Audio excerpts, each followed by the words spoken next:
বাবা মায়ের পাশে চিরনিদ্রায় শায়িত হলেন শিক্ষিকা মেহেরিন চৌধুরী।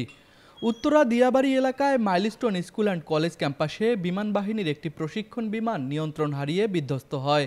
মুহূর্তেই বিস্ফোরণ ঘটে, ছড়িয়ে পড়ে আগুন, জ্বলতে থাকে স্কুল ভবন। আতঙ্কে ছোটাছুটি শুরু করে শিক্ষার্থীরা। ঠিক সেই সময়ে স্কুল ভবনের ভিতরে ছিলেন শিক্ষিকা মেহেরিন চৌধুরী। আগুনের লেলিহান শিখার মধ্যেও তিনি পিছপা হননি। ভবনের ভেতর আটকে পড়া শিক্ষার্থীদের বাঁচাতে ঝাঁপিয়ে পড়েন তিনি। একে একে বের করে আনেন অনেক শিক্ষার্থীকে, কিন্তু নিজের প্রাণ আর রক্ষা করতে পারেননি। আগুনে মারাত্মকভাবে দগ্ধ হন মেহেরিন চৌধুরী। পরে হাসপাতালে নেওয়া হলে চিকিৎসাধীন অবস্থায় মারা যান এই শিক্ষিকা।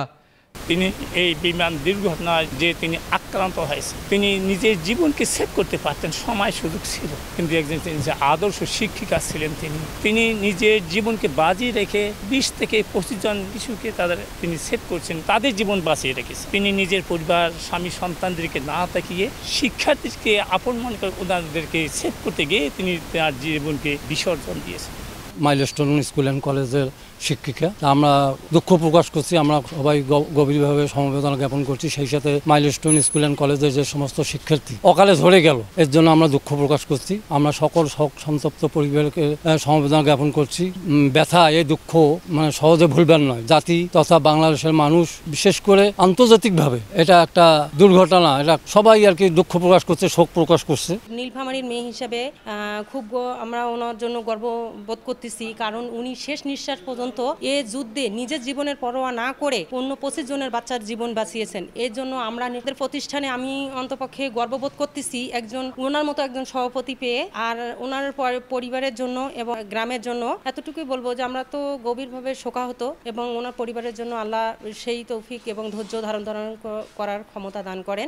দীর্ঘদিন যাবৎ মাইলস্টোন স্কুল অ্যান্ড কলেজে শিক্ষকতা করছেন। পরে পর্যায়ক্রমে উনি কোঅর্ডিনেটর হিসেবে সে পদোন্নতি পেয়ে কোঅর্ডিনেটর হয়েছে। সে যেই ডিপার্টমেন্টের কোঅর্ডিনেটর হয়েছে, ওই দিন অলৌকিকভাবেই বিমানটা বিধ্বস্ত হয় তার বিল্ডিংয়ের ঠিক তার রুমের সামনে। তো ওই সময়টা ছিল ছুটির সময়, প্রায় 1:00 তো বাচ্চাদের ডিপার্চারের সময় স্কুলের নিয়ম অনুসারে যেহেতু ডিপার্টমেন্ট হেড হিসেবে সে এসে সব বাচ্চাদের সিকোয়েন্সিয়ালি বের করে টিচারদের মাধ্যমে, সেই প্রসেসেই চলতেছিল এভরিডে রুটিন ওয়ার্কের মতো। কিন্তু ওই দিন আল্লাহর দুর্বিপাকে এই দুর্ঘটনা ঘটে গেছে।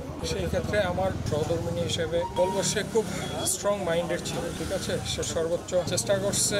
যখন তার সাথে আমার লাস্ট কথা হয়, আমি বললাম যে তুমি তো সুযোগ ছিল বের, আমার সুযোগ ছিল, কিন্তু আমার বাচ্চাগুলো সব আগুনে পুড়ে যাচ্ছে। পরে সে বলল যে আমার বাচ্চাগুলোরা বাঁচাইতে হবে, আমারও যেরকম 2টা বাচ্চা আছে, এই বাচ্চাগুলো আমার বাচ্চা। সে বাচ্চাগুলো বাঁচানোর চেষ্টা করছে ভাই। সার্বিকভাবে সে চেষ্টা করে যাচ্ছিল। ইন দ্য মিন টাইম সে হয়তো ওই সিচুয়েশনে সেকেন্ড টাইম এক্সপ্লোশনের মধ্যে মেবি পড়ে গেছে। সে পুরোপুরিটা ওইভাবে বলতে চাইতে গিয়েও পারে নাই, তার ফিজিক্যাল কন্ডিশন ওইরকম ছিল না।